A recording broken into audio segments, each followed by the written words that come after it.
really is communities like this, especially given the times we're about to face, that are going to sustain it, us. Because when things get bad, the elites will retreat into their gated compounds with amenities and services and security that's denied to the rest of us, and they'll leave us on our own. And we are, as Martin Buber understood, it is, for those of us who endure, it is going to be a complete inversion of the values of the consumer culture, which I'm going to speak about, and it really is going to be, we are going to be, not only our integrity, but our ability to endure will be measured by our capacity to sustain our neighbor. And that's really what Sanctuary is about, which is why I'm thrilled to be here and why I admire the work you do so much. The American empire is coming to an end. The US economy is being drained by wars in the Middle East and vast military expansion across the globe. It is burdened by growing deficits, along with the devastating effects of deindustrialization and global trade agreements. Our democracy has been captured and destroyed by corporations that steadily demand more tax cuts, more deregulation, and impunity from prosecution for massive acts of financial fraud, all the while looting trillions from the US Treasury in the form of bailouts. The nation has lost the power and respect needed to induce allies in Europe, Latin America, Asia, and Africa to do its bidding. Add to this the mounting destruction caused by climate change, and you have a recipe for an emerging dystopia. Overseeing this descent at the highest levels of the federal and state governments is a motley collection of imbeciles, con artists, thieves, opportunists, and warmongering generals. And yes, I am also speaking about the Democratic Party.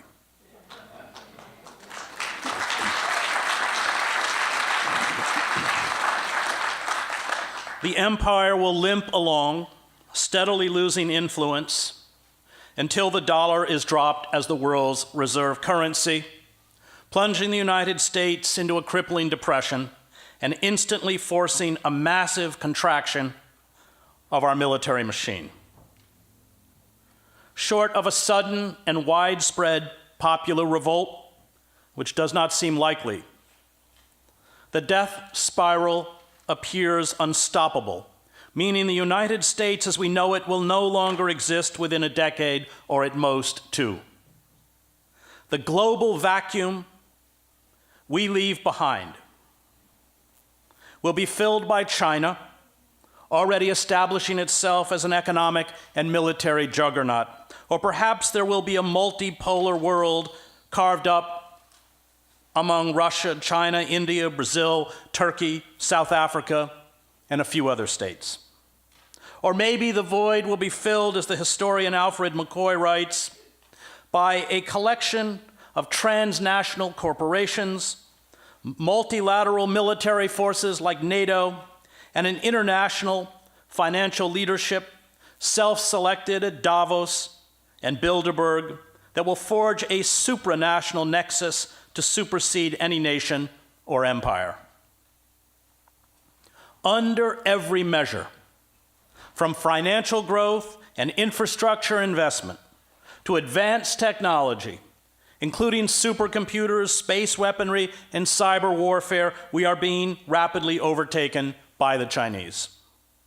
In April 2015, the US Department of Agriculture predicted that the American economy would grow by nearly 50% over the next 15 years, while China's economy is predicted to triple and come close to surpassing America's by 2030.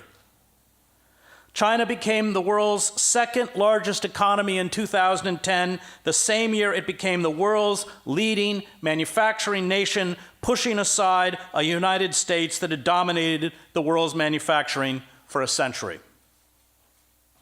The Department of Defense issued a sober report.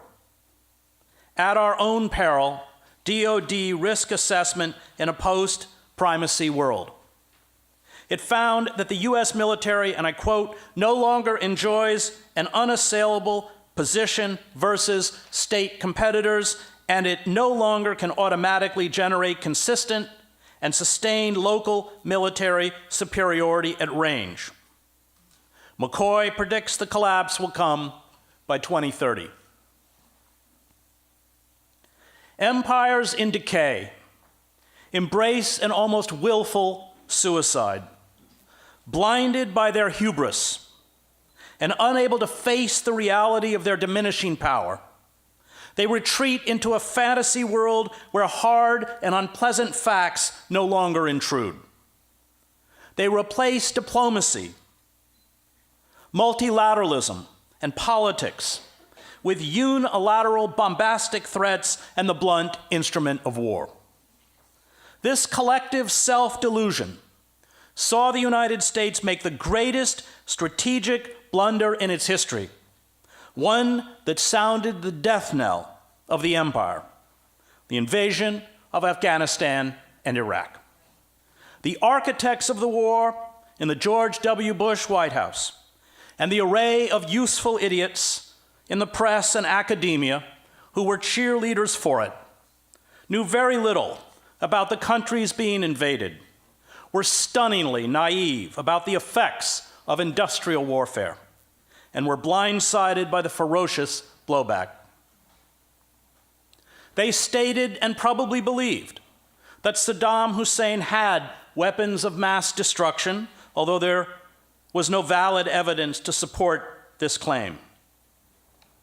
They insisted that democracy would be implanted in Baghdad and spread across the Middle East.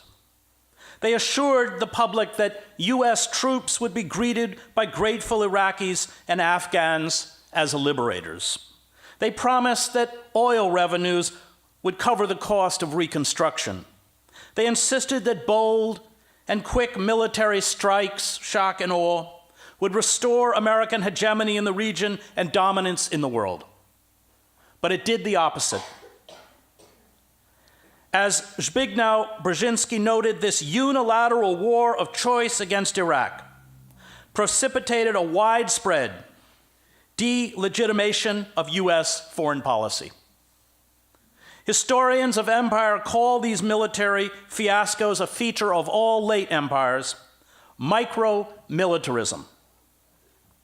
The Athenians engaged in micro-militarism when during the Peloponnesian War they invaded Sicily, suffering the loss of 200 ships and thousands of soldiers and triggering revolts throughout the empire. Britain did this in 1956 when it attacked Egypt in a dispute over the nationalization of the Suez Canal and then quickly had to withdraw in humiliation, empowering a string of Arab nationalist leaders such as Egypt's Gamal Abdel Nasser, and dooming British rule over the nation's few remaining colonies. Neither of these empires recovered. While rising empires are often judicious, even rational in their application of armed force for conquest and control of overseas dominions, fading empires are inclined to ill-considered displays of power, dreaming of bold military masterstrokes that would somehow recoup lost prestige and power, McCoy writes. Often irrational, even from an imperial point of view, these micro-military operations can yield hemorrhaging expenditures or humiliating defeats that only accelerate the process already underway. But empires need more than force to dominate other nations. They need a mystique. This mystique, always a mask for imperial plunder, repression, and exploitation, seduces some native elites who become willing to do the bidding of the imperial power or at least remain passive. And it provides a patina of civility, even nobility, to justify to those at home the costs in blood and money needed to maintain empire. The parliamentary system of government that Britain replicated in appearance in its colonies, and the introduction of British sports such as polo, cricket, and horse racing, along with the elaborately uniformed viceroys and the pageantry of royalty, were buttressed by what the colonials said was the invincibility of their navy and their army. And England was able to hold its empire together from 1815 to 1914 before being forced into a steady retreat. America's high-blown rhetoric about democracy, liberty, and equality, along with basketball, baseball, and Hollywood, as well as our own deification of the military, entranced and cowed much of the globe in the wake of World War II. Behind the scenes, of course, the CIA used its bag of dirty tricks to orchestrate coups, fix elections, and carry out assassinations, black propaganda campaigns, bribery, blackmail, intimidation, and of course, torture. But none of this works anymore. The photographs of physical abuse and sexual humiliation imposed on Arab prisoners at Abu Ghraib inflamed the Muslim world. It fed al-Qaeda and later ISIS with recruits. The assassination of Osama bin Laden, he was unarmed, it's called assassination, and a host of other jihadist leaders, including the US citizen Anwar al-Awlaki, openly mocked the concept of the rule of law. The hundreds of thousands of dead and millions of refugees fleeing our debacles in the Middle East, along with the near constant threat from militarized aerial drones, exposed us as state terrorists. We have replicated in the Middle East the US military's penchant for widespread atrocities, indiscriminate violence, lies, and fatal miscalculations that led to our defeat in Vietnam. The brutality abroad is matched by a growing brutality at home. Militarized police gun down mostly unarmed, poor people of color, and fill a system of penitentiaries and jails that hold a staggering 25% of the world's prisoners, although Americans represent only 5% of the global population. Many of our cities are in ruins. Our public transportation is in shambles. Our educational system is in steep decline and being privatized. Opioid addiction, suicide, mass shootings, depression, and morbid obesity plague a population that has fallen into profound despair. The deep disillusionment and anger that led to Donald Trump's election, a reaction to the corporate coup d'etat, and the poverty afflicting at least half the country have destroyed the myth of a functioning democracy. Presidential tweets and rhetoric celebrate hate, racism, and bigotry and taunt the weak and the vulnerable. The president, in an address to the United Nations, threatened to obliterate North Korea in an act of genocide. We are worldwide objects of ridicule and hatred. The foreboding for the future is expressed in the rash of dystopian films, motion pictures that no longer perpetuate American virtue and exceptionalism, or the myth of human progress. The loss of this mystique is crippling. It makes it hard to find pliant surrogates to administer the empire, as we have seen in Iraq and Afghanistan. The omnipotence empires project mask the fragility of decayed structures. The expansion of empire beyond the capacity of the homeland to sustain the maintenance and costs of empire makes the system vulnerable, especially during a financial crisis. States that do not administer empires are able to devote more of their resources to domestic prosperity and basic security, But empires have no such option. And when revenues shrink, empires fracture and disintegrate. Without the financing that arises almost organically inside a sovereign nation, empires are famously predatory in their relentless hunt for plunder or profit. Witness the Atlantic slave trade, Belgium's rubber lust in the Congo, British India's opium commerce, the Third Reich's rape of Europe, or the Soviet exploitation of Eastern Europe, McCoy writes. So delicate is their ecology of power that when things start to go truly wrong, empires regularly unravel with unholy speed. Just a year for Portugal, 2 years for the Soviet Union, 8 years for France, 11 years for the Ottomans, 17 for Great Britain, and in all likelihood just 27 years for the United States, counting from the crucial year 2003. The loss of the dollar as the global reserve currency will instantly make it impossible for the United States to pay for its huge deficits by selling depressed Treasury bonds. There will be a massive rise in the cost of imports. Unemployment will explode. Domestic clashes over what McCoy calls insubstantial issues will fuel a dangerous hypernationalism that could morph into an American fascism. The nihilism and rage sweeping across the globe are not generated by warped ideologies or medieval religious beliefs. These destructive forces have their roots in the obliterating of social, cultural, and religious traditions by modernization and the consumer society. The disastrous attempts by the United States to carry out regime change, often through coups and wars, and the utopian neoliberal ideology that has concentrated wealth in the hands of a tiny cabal of corrupt global oligarchs. The rage is directed at discredited elites. This vast global project of social engineering during the last century persuaded hundreds of millions of people, as Pankaj Mishra writes in The Age of Anger, to renounce and often scorn a world of the past that had endured for thousands of years, and to undertake a gamble of creating modern citizens who would be secular, enlightened, cultured, and heroic. The project has been, for all but a handful of global elites, a spectacular failure.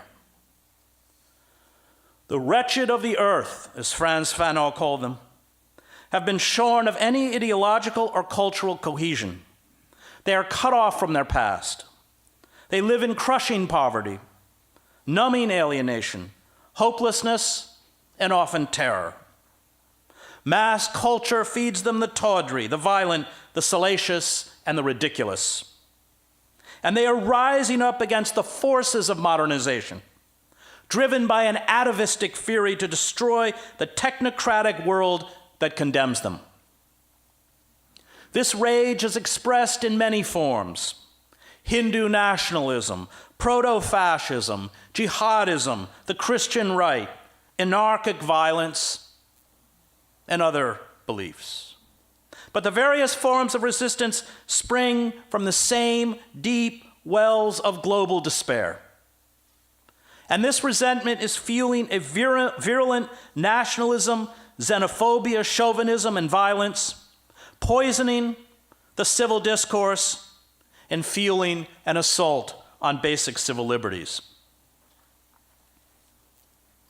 Yet Western elites, rather than accept their responsibility for the global anarchy, self-servingly define the clash as one between the values of the enlightened West and medieval barbarians. They see in the extreme nationalists, religious fundamentalists, and jihadists an inchoate and inexplicable irrationality that can only be quelled with force. They have yet to grasp that the disenfranchised do not hate us for our values. They hate us because of our duplicity, use of indiscriminate industrial violence on their nations and communities, and our hypocrisy. the dispossessed grasp the true message of the West to the rest of the planet. We have everything, and if you try to take it away from us, we will kill you. The more the Western elites are attacked, the more they too retreat into a mythological past, self-glorification, and willful ignorance. The rise of hyper-nationalism, expressed in the absurd slogan, "Make America Great Again," the demonization of Muslims, undocumented workers, the growing bellicosity of the state, and the attempt to blame foreign interference is used as a mask to cover the root cause of the discontent, which is profound social inequality, which in the United States is the worst in the industrialized world.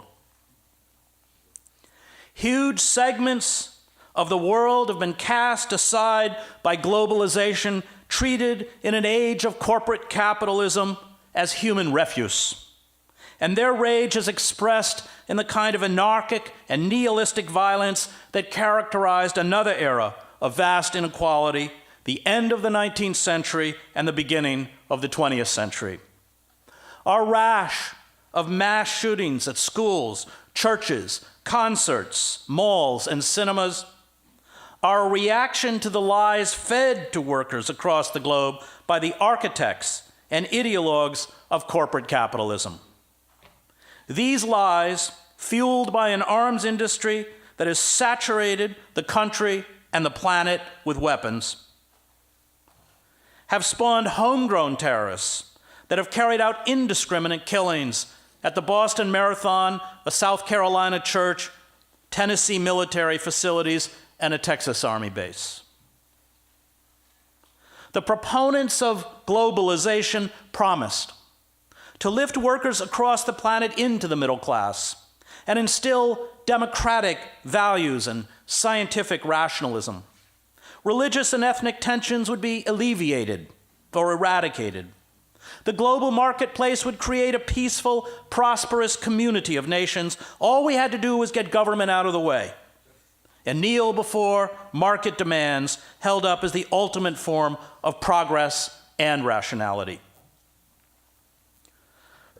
Neoliberalism, in the name of this absurd utopia, stripped away government regulations and laws that once protected the citizen from the worst excesses of predatory capitalism. It created trade agreements that allowed trillions of corporate dollars to be transferred off into offshore accounts to avoid taxation, jobs to flee to sweatshops in China and the global South, where workers live in conditions that replicate slavery. Social service programs and public services were slashed or privatized. Mass culture, including schools and the press, indoctrinated an increasingly desperate population to take part in the global reality show of capitalism. What we were never told was that the game was fixed. We were always condemned to lose. Our manufacturing migrated abroad. General Motors, for example, pays Mexican workers in Monterrey $3 an hour without benefits to make cars and trucks. American workers with unionized wages that came with benefits were cast aside. Wages have declined, our working class is impoverished, endless war is a lucrative business, and the world's wealth has been seized by global oligarchs. Kleptocracies such as the one now installed in Washington brazenly loot the nation's wealth. Democratic idealism is a joke, and we are knit together only by commerce and technology, forces that Hannah Arendt called negative solidarity. Nowhere is this more true than with the modern calls for jihad by self-styled Islamic radicals, most of whom have no religious training and who often come out of the secularized criminal underworld. The jihadist leader Abu Musab Zarqawi nicknamed the Sheikh of Slaughters in Iraq, was before he became a radical jihadist, a pimp, a drug dealer, and a heavy drinker. The Afghan-American Omar Mateen, reportedly, was a frequenter of the nightclub in Orlando, Florida, where he massacred 49 people and had been seen there drunk. Anwar al-Awlaki, who preached jihad and was eventually assassinated by the United States, had a penchant for prostitutes. Abu Muhammad al-Adani, a senior leader of the Islamic State when he was killed, called on Muslims in the West to kill any non-Muslim they encountered. These are his words: smash his head with a rock, or slaughter him with a knife, or run him over with your car, or throw him down from a high place, or choke him, or poison him. These crude, and I would mention deeply anti-Islamic sentiments, have far more in common with Bakunin's propaganda by deed that characterized the nihilism of the late 19th century. It is updated and amplified in videos and live stream feeds and social media. This anarchic violence fills the void left by the destruction of indigenous beliefs, traditions, and rituals. And as Mishra notes, these jihadists represent the death of traditional Islam rather than its resurrection. It is this rage, this resentment at being left behind, that drives terrorist attacks in Paris, London, and now New York. It is what led Timothy McVeigh to bomb the Alfred P. Murrah Federal Building in Oklahoma City in 1995, killing 168 people, including 19 children, and injuring 684. And when McVeigh was imprisoned in Florence, Colorado, the prisoner in the adjacent cell was Ramzi Ahmed Youssef, the mastermind of the first attack on the World Trade Center in 1993. After McVeigh was executed, Youssef commented, "I have never known anyone in my life who has so similar a personality to my own as his." It is becoming harder and harder to distinguish us from our enemies. Trump, given the political, economic, and cultural destruction carried out by neoliberalism, is not an aberration. He is the result of a market society and capitalist democracy that has ceased to function. An angry and alienated underclass is entranced by electronic hallucinations that take the place of literacy. These Americans take a perverse and almost diabolical delight in demagogues such as Trump that expressed contempt for and openly flout the traditional rules and rituals of a power structure that preys upon them. Similar demagogues like Modi have risen up in India, the Philippines, Poland, Hungary, and other states. And this is almost always a characteristic of the final stage of the some 69 empires that have risen and fallen throughout human history. These demagogues and mythologizers, we see them on Fox News and other right-wing outlets, eschew truth for historical and cultural myth. Reinhold Niebuhr called them the blind fanatics of Western civilization, who regard the highly contingent achievements of our culture as the final form and norm of human existence. The unacknowledged reality is that the process of modernization and colonialization has been accompanied by carnage and bedlam. The rapacious appetite of capitalists and imperialists, as Mishra notes, never considered such constraining factors as finite geographical space, degradable natural resources, and fragile ecosystems.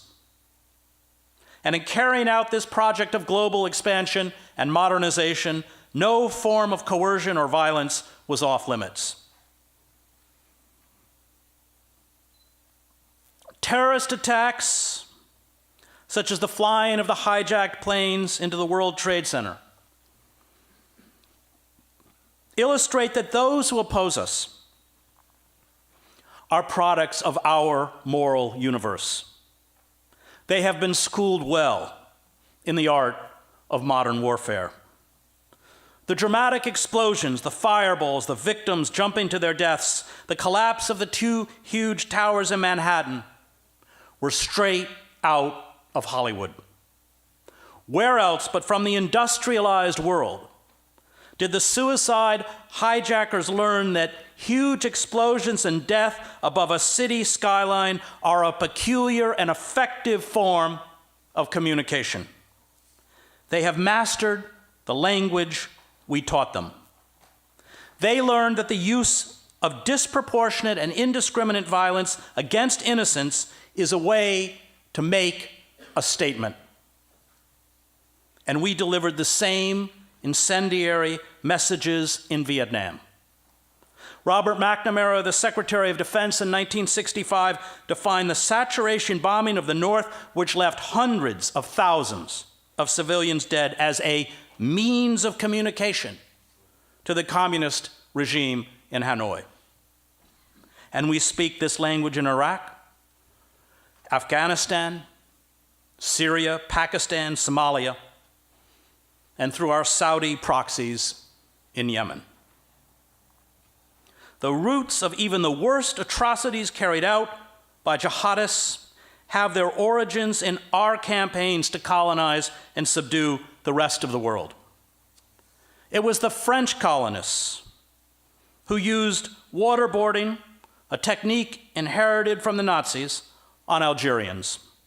We, like the Soviets, turned psychological torture into a science, one we employ in black sites around the world and in our prison system. ISIS, copying the masters of these dark arts, dress their Western hostages in Guantanamo's orange suits and turn on smartphone cameras before beheading their victims, the favored form of execution of Muslims by the Crusaders.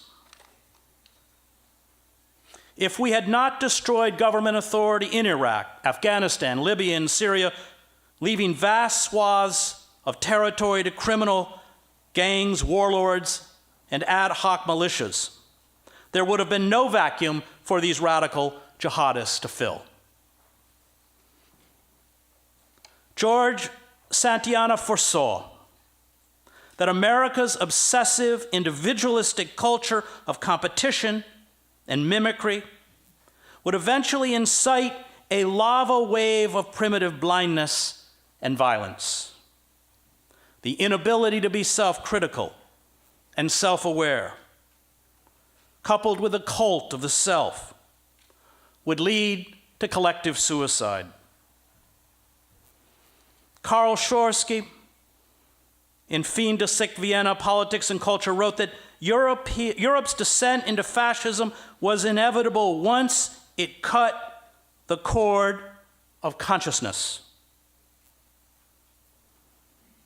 Once we no longer acknowledge or understand our capacity for evil, once we no longer know ourselves, we become monsters who devour others and finally devour our own. We are paying the price for discarding hundreds of millions of people onto the dung heap of history. Unable to understand and cope with reality, we wage endless wars in the name of democracy and Western civilization, which engender more martyrs to fuel the violence we seek to crush. We are afflicted by what Albert Camus called auto-intoxication, the malignant secretion of one's preconceived impotence against the enclosure of the self. And until this autotoxication is addressed, the rage and violence at home and abroad will expand as we stumble towards a global apocalypse. This slow motion march towards apocalypse is assured. If we refuse to confront the ecocide we are carrying out on the planetary systems that sustain human life. Seas and rivers are being poisoned and emptied of their stocks of fish. Wildfires, droughts, flooding, monster hurricanes, typhoons, and tsunamis, along with soaring temperatures and the evaporation of the polar ice sheets, along with glaciers, ravage the planet. This ecocide exacerbates the breakdown of social structures, fuels the mass migration of the displaced and refugees, which in turn creates more political instability. Unchecked, these forces will lead in many parts of the globe to complete systems breakdown. The greatest existential crisis of our time is to at once accept the tragic reality before us and find the courage to resist. It is to acknowledge that the world as we know it will become harsher and more difficult, that human suffering will expand, but that we can, if we fight back, perhaps reconfigure our lives and our society to mitigate the worst savagery, dramatically reduce our carbon footprint, and save ourselves from complete annihilation. The power elites will do nothing to save us. To be hopeful in bad times is not just foolishly romantic, Howard Zinn wrote. It is based on the fact that human history is a history not only of cruelty, but also of compassion, sacrifice, courage, and kindness. What we choose to emphasize in this complex history will determine our lives. If we see only the worst, it destroys our capacity to do something. If we remember those times and places, and there are so many, when people have behaved magnificently, this gives us the energy to act, and at least the possibility of sending this spinning top of a world in a different direction. And if we do act in however small a way, we don't have to wait for some grand utopian future. The future is an infinite succession of presents. And to live now as we think human beings should live, in defiance of all that is bad around us, is itself a marvelous victory. This makes resistance a moral and an existential imperative. Resistance entails suffering. It requires self-sacrifice. It accepts that we may be destroyed. It is not rational. It is not about the pursuit of happiness. It is about the pursuit of freedom. Resistance accepts that even if we fail, there is an inner freedom that comes with defiance. And perhaps this is the only freedom and true happiness we will ever know. To resist evil is the highest achievement of human life. It is the supreme act of love. It is to carry the cross, as the theologian James Cone reminds us, and to be acutely aware that what we are carrying is also what we will die upon. Most of those who resist, Sitting Bull, Emma Goldman, Malcolm X, Martin Luther King, are defeated, at least in the cold calculation of the powerful. And the final and perhaps most important quality of resistance, as Cone writes, is that it inverts the world's value system. Hope rises up out of defeat. Those who resist stand regardless of the cost with the crucified. This is their magnificence, and it is their power. The seductive inducements to conformity, money, fame, prizes, generous grants, huge book contracts, hefty lecture fees, important academic and political positions, and a public platform are scorned by those who resist. The rebel does not define success the way the elites define success. Those who resist refuse to kneel before the idols of mass culture and the power elites. They are not trying to get rich. They do not want to be part of the inner circle of the powerful. They accept that when you stand with the oppressed, you get treated like the oppressed. The inversion of the world's value system makes freedom possible. Those who resist are free not because they have attained many things or high positions, but because they have so few needs.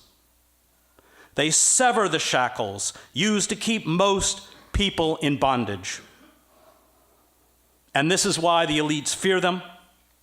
The elites can crush them physically, but they cannot buy them off. The power elites attempt to discredit those who resist. They force them to struggle to make an income. They push them to the margins of society. They write them out of the official narrative. They deny them the symbols of status. They use the compliant liberal class to paint them as unreasonable and utopian. But resistance is not fundamentally political. It is cultural. It is about finding meaning and expression in the transcendent, in the incongruities of life. Music, poetry, theater, and art sustain resistance by giving expression to the nobility of rebellion against overwhelming force, what the ancient Greeks called fortuna, which can never ultimately be overcome.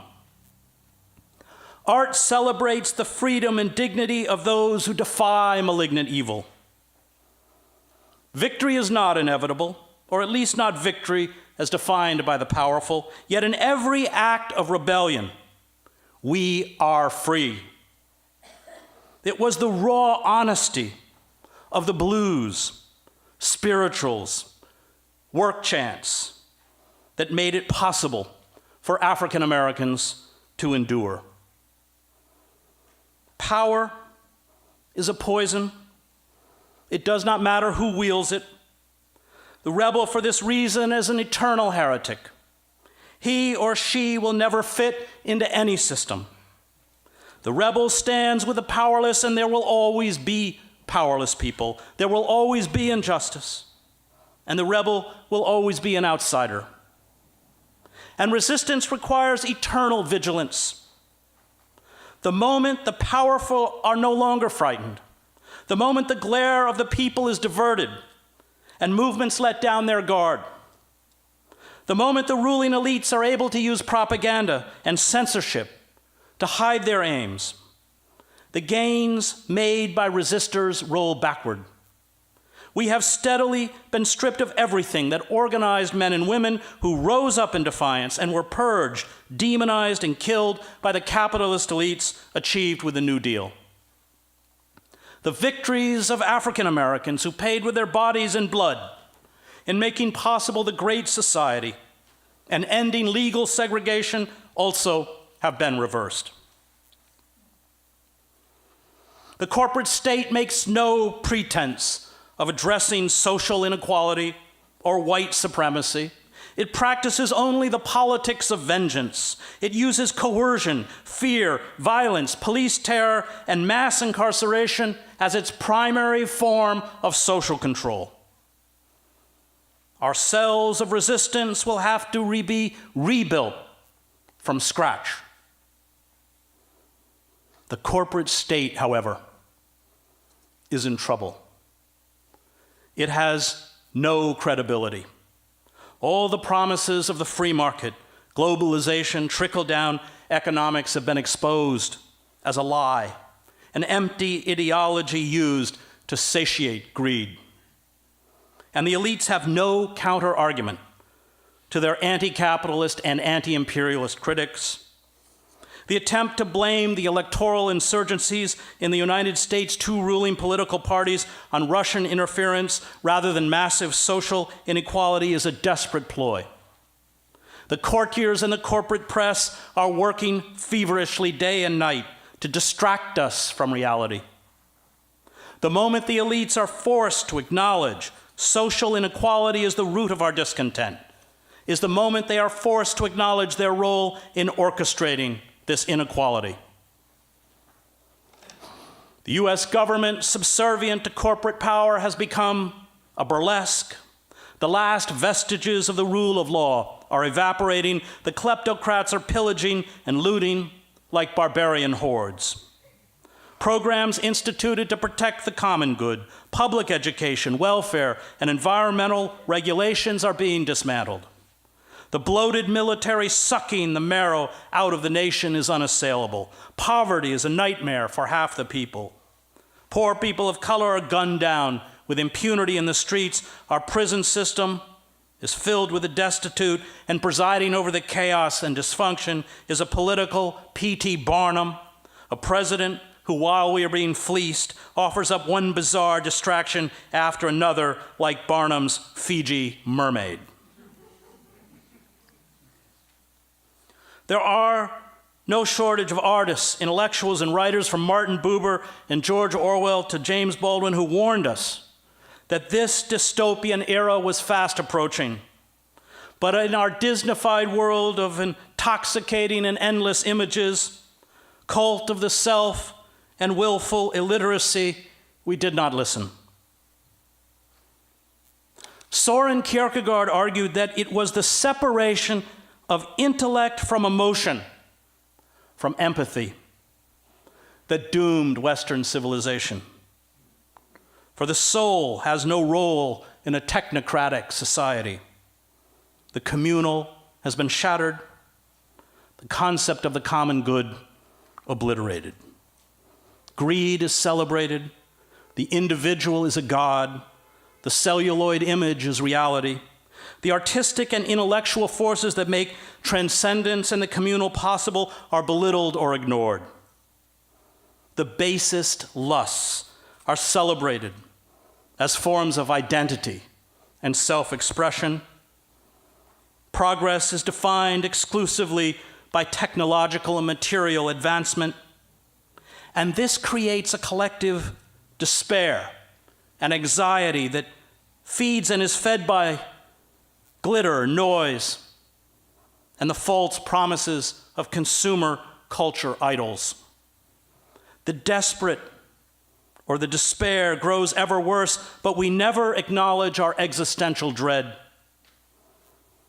As Kierkegaard understood, the specific character of despair is precisely this: it is unaware of being despair. Those who resist are relentlessly self-critical. They ask the hard questions that mass culture, which promises an unachievable eternal youth, fame, and financial success, deflects us from asking. What does it mean to be born? What does it mean to live?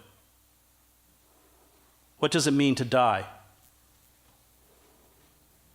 How do we live a life of meaning?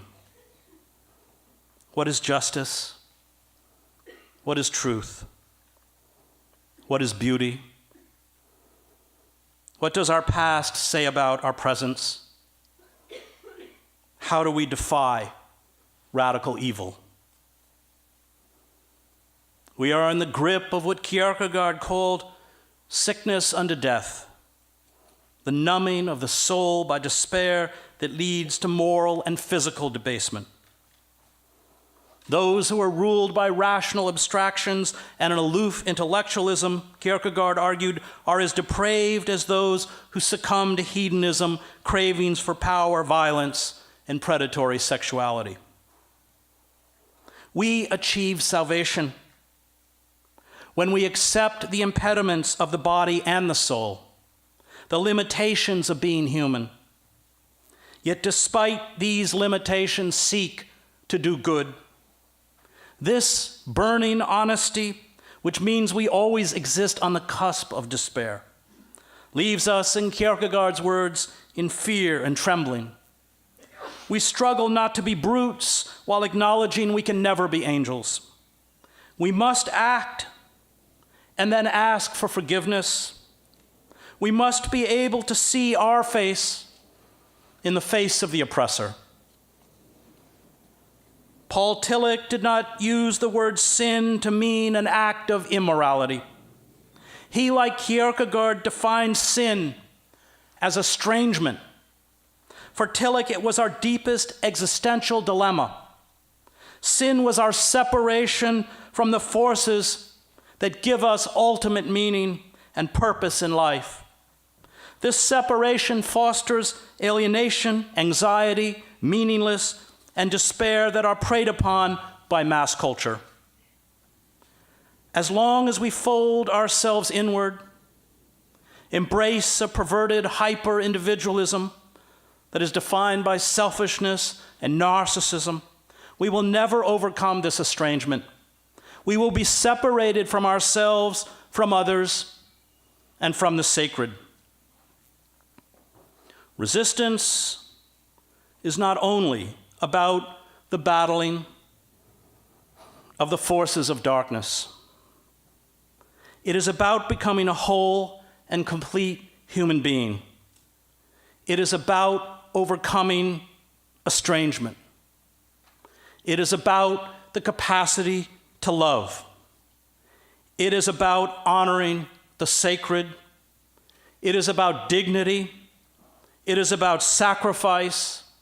It is about courage. And it is about being free. Resistance to radical evil is the pinnacle of human existence. Thank you.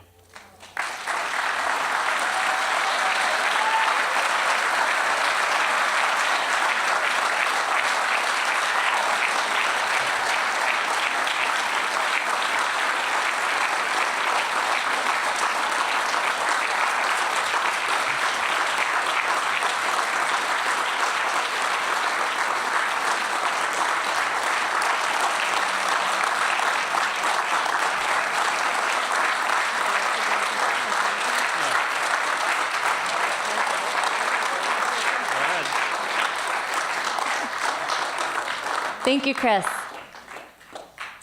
And thank you all again for being here. We're going to do a question and answer session, and if you want to ask a question, you can start lining up here at this mic.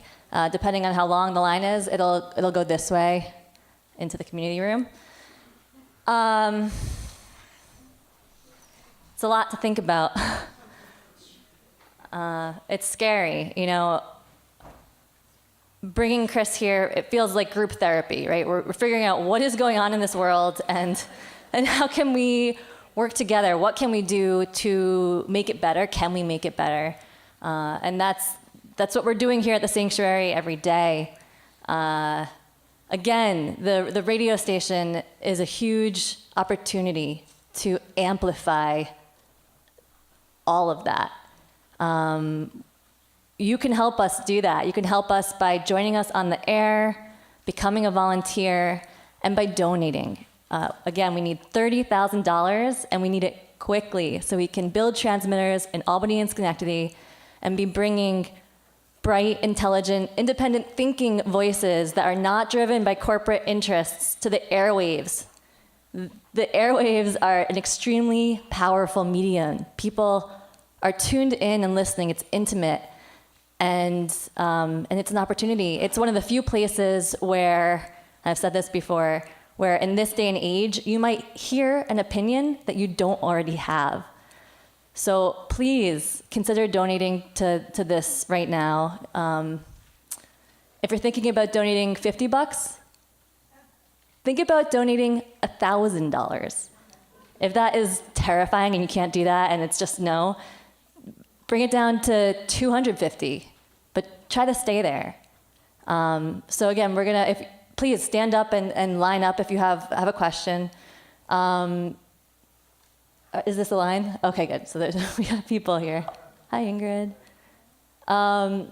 In the meantime, I'm gonna have people stationed along the side, and we're gonna pass a jar It's, you know, it's worship here. It's sacred. It's spiritual. So I hope you'll contribute. Thank you. And thank you to Chris for handing me $100 just, you know, before he started speaking. So.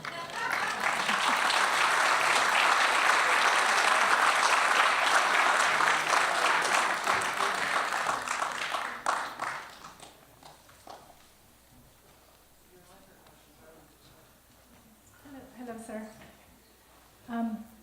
It was a pleasure listening to you, and every time I come to these kinds of events, I always have the same question that I've never asked it, so I hope I'm verbalizing it. I would bet $100 that less than 1% of the people here consider themselves like Republican or conservative. So when I come to these events, I keep seeing the same, you know, my group of people, you know, the same kind of people, and I'm wondering, you talked about people feeling disenfranchised and betrayed by the system and by the elites, and that's the kind of people that supposedly voted for Trump, and your message is recurring in your writing of, you know, coming together and focusing on helping each other. I feel like when you say that, I always think of the people that voted for Trump, you know, the lower class, you know, poor, uneducated, whatever, you know, there's that sector of the population is, and I'm not sure I'm saying it correctly, but what can we do to bring the power of those people so that they feel like they're part of us, like we're all together trying to struggle in this world against the big forces of capitalism and you know, Well, we have to organize around specific issues that make their lives better. $15 minimum wage, universal health care. As Saul Alinsky said, there are no permanent allies, there's only permanent power. And that means reaching out to people whose political views we find distasteful and even repugnant. But as Rosa Luxemburg understood, conversion takes place through acts of empathy that are carried out to people who are not your natural allies. And when you organize around those concrete issues, that is the starting point for political consciousness and political awakening. And one of the things that does disturb me is the kind of dismissive tone towards that disenfranchised white working class. I don't defend what the flag-waving Confederates do in the streets of Charlottesville or anywhere else, but they are also victims. And I would all encourage you to go back and read the great book, Brother to a Dragonfly, by Will Campbell, who had been the Baptist minister who, and in fact, that picture of walking the girls to school in Little Rock for desegregation, he's right next to them in the South, but became the chaplain to the Ku Klux Klan, in a sense that the state seeks to keep us polarized and divided. And we're not going to gain traction by speaking to them about their mythological past, and because they've retreated into the world of magical thinking like the Christian right. We're going to begin to break down that ideology by concretely addressing those forces that create that despair.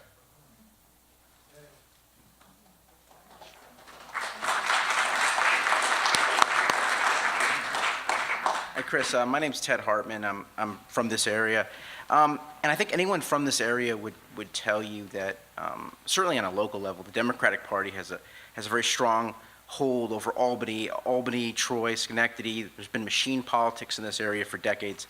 And my question to you is, I think like you, I think we'll all agree that the corporate powers have taken over the Republican and Democratic parties. However, it seems to me that like a far-right white nationalist element has taken over the Republican Party. Do you think it's even worth our effort or time to try to insert socialists into the Democratic Party and to try to take over that party, because they do have the mechanisms of power? Even if they're not expressing our views, is it worth our time and effort to try to insert ourselves into and hijack sort of their power mechanisms, because they've got voter rolls, they've got organization. I don't think all of the people that voted Republican last time were people who are necessarily white nationalists, but they voted for people who are white nationalists. And so is it possible for us to take over the Democratic Party, insert socialists, and then use their mechanisms of power to try to enact what we want to go? No. The Democratic Party is a creation of Wall Street. Those who are in power, Pelosi, Schumer, are creatures of that system. They know that if they were, for instance, to institute true campaign finance reform, they'd be out of a job. And we are watching the purges now within the DNC of the Bernie Sanders supporters, because they would rather go down than create an open system which would knock them off their perches or their platforms of power. Politics is a game of fear. I mean, the last liberal president we had was Richard Nixon. Not because he was a liberal or had any integrity or a heart, but because he was frightened of movements. And we have to rebuild those movements. That's our goal. And we have to hold fast to moral imperatives and not allow the establishment, including the Democratic Party, to buy us off. So you had the beginnings of a very widespread anti-war movement at the inception of the Iraq War, and what happened in 2004, they went into hiatus to elect John Kerry, who assured us that he wouldn't have pulled out of Fallujah. And this is a big mistake. You know, there's that great scene in Kissinger's memoirs, Don't Buy the Book, where Nixon and Kissinger are looking out the window. I think it's 71 or something. There's a huge anti-war demonstration, and the White House has put empty city buses in a ring around the White House to protect themselves. And Nixon's wringing his hand and says, "Henry, they're going to break through the barricades and get us." And that's where we want people in power to be.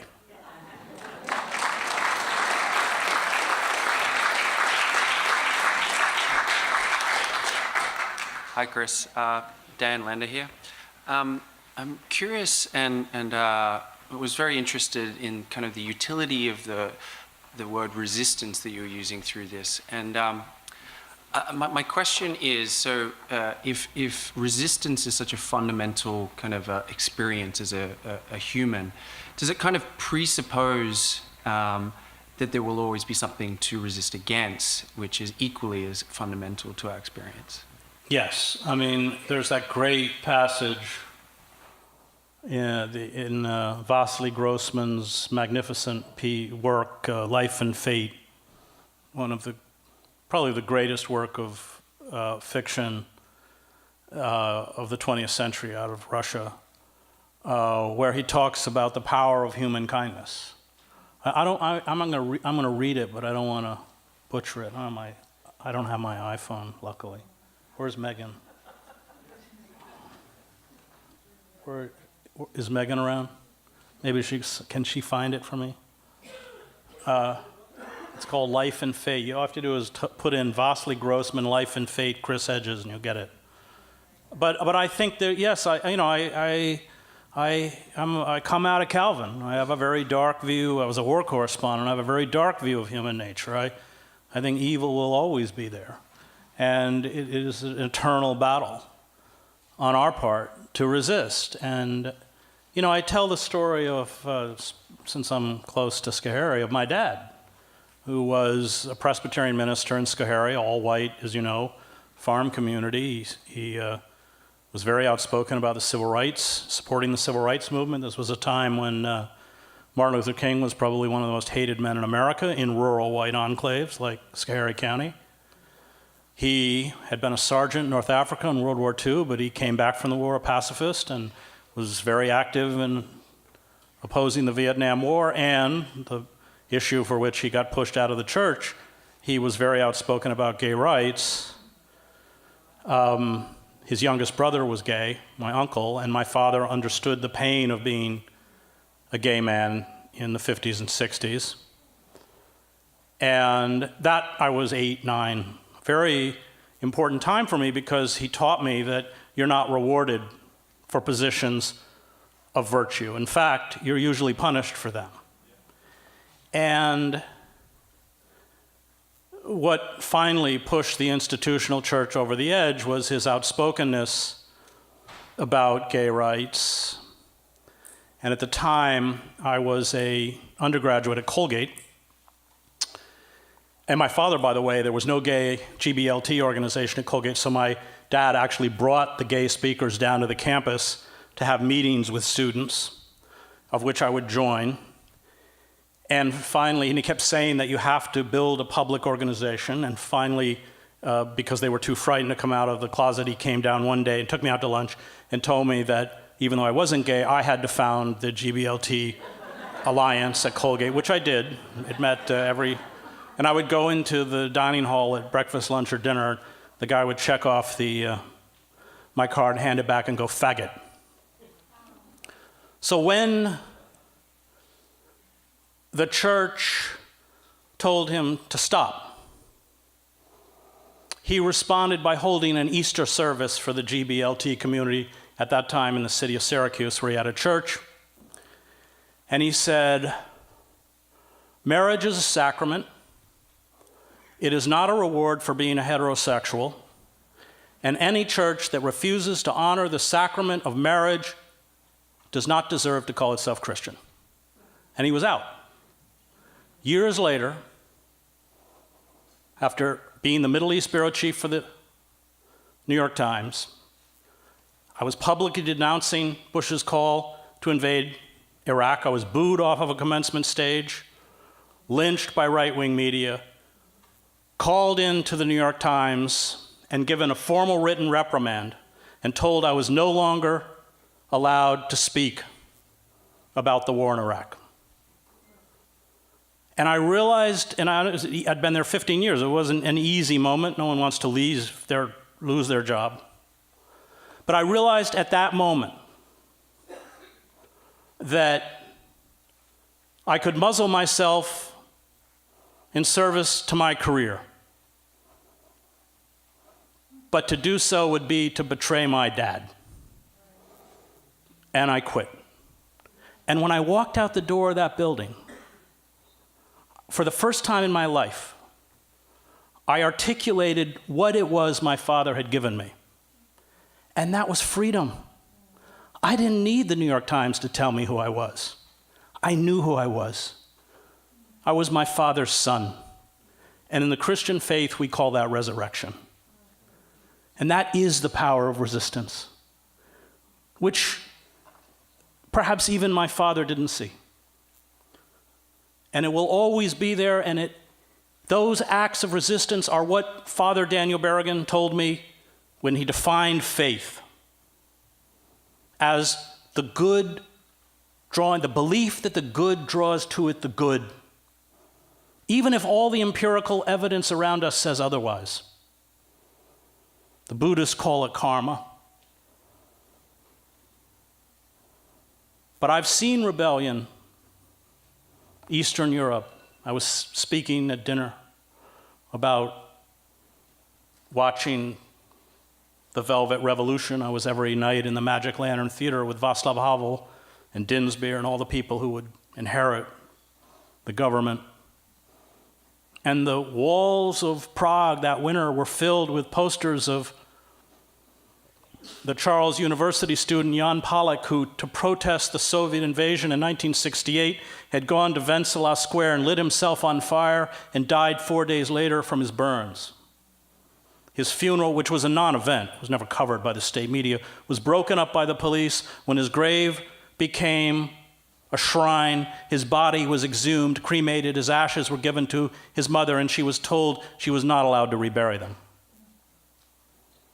And 2 weeks after the communist government fell, 10,000 people marched to Red Army Square and renamed it Jan Palach Square.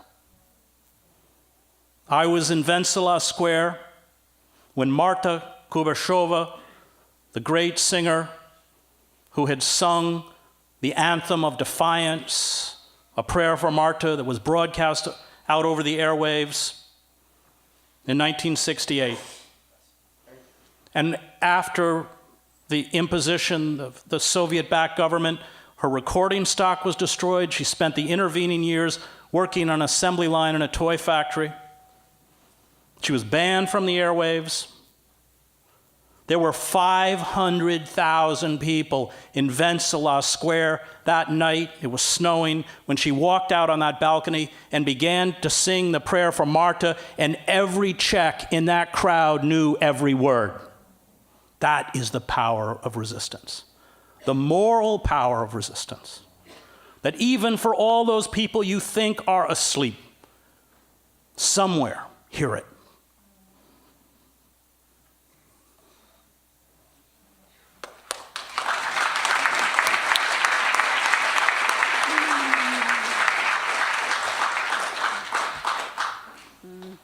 Thank you, Chris, for being here. Did we find Megan, or maybe? Yeah, did you find it? Yeah. Okay, I have to read one of my favorite quotes. It's from Vasily Grossman, and it's from his book Life and Fate. He was probably the premier war correspondent in the Soviet Union. You read any account of Stalingrad because he was in the front lines. They're going to be quoting Grossman, and at the end of the war, he carried War and Peace with him. He went all the way from Stalingrad to Berlin, and he came to the belief that any form of totalitarianism, any form of utopian belief, whether it's communism or fascism, is evil. And he waited until Stalin died, attempted to publish the novel. It wasn't palatable. It was seized. He became a non-person. He died, I think, in '64. And then it was until 1980, the manuscript was smuggled out and published in Europe. And I think it's one of the finest books of the 20th century. Megan, you better come up here. I'm like useless with these things. Yeah, okay, we got it. And this is the quote from him. My faith has been tempered in hell. My faith has emerged from the flames of the crematoria, from the concrete of the gas chamber. I have seen that it is not man who is impotent in the struggle against evil, but the power of evil that is impotent in the struggle against man.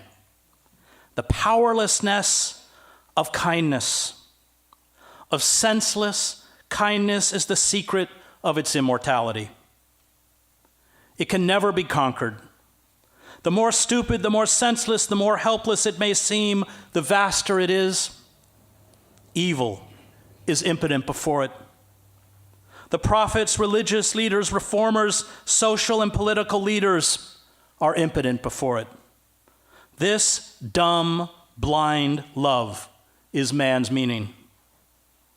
Human history is not the battle of good struggling to overcome evil. It is a battle fought by a great evil, struggling to crush a small kernel of human kindness. But if what is human in human beings has not been destroyed even now, then evil will never conquer.